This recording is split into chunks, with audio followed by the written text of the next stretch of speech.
Ako si Aladdin, anak sa isang sultan ng isang sakim. Meron akong kasintahan at matibay ang aming pagmamahalan. Sa paglalakbay ko sa mundo ng dilim, ikaw ay ang ilaw sa mundo kong malalim. Ang puso ko ay nagliliyab ng apoy ng madilim, ng pag-ibig at katarungan sa mundong malalim.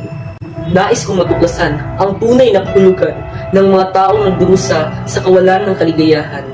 O aking Florida, ika'y nagpapalakas sa akin upang lumaban kahit na ang mundo ay puno ng kadiliman.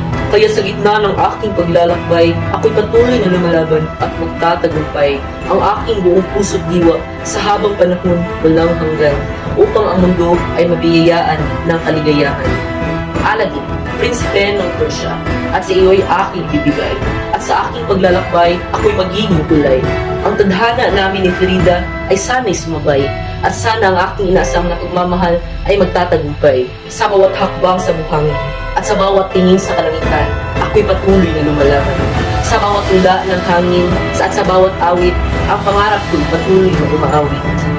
Ang mga lamparang mahiwaga sa aking mga kamay, ito ang aking gabay. Sa bawat sandali ng paglalakbay, ako'y patuloy na magtatagumpay.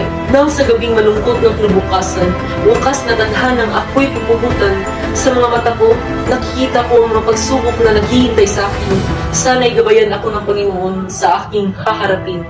Sa bawat sandali, ako'y nagnanais ng kaligayahan, kasama ang aking tapang at katapatan. Sa gitna ng kaguluhan at pagsubok ng buhay, ako'y patuloy na naglalakbay upang hanapin ang tunay na kahulugan ng tagumpay. Sa huli, ang tunay na tagumpay ay matatagpuan sa pagtitiwala sa sarili at sa mga pangarap na pinaglalaban. Muli, ako si Aladdin na puno ng determinasyon at patuloy na lalaban sa haharapin.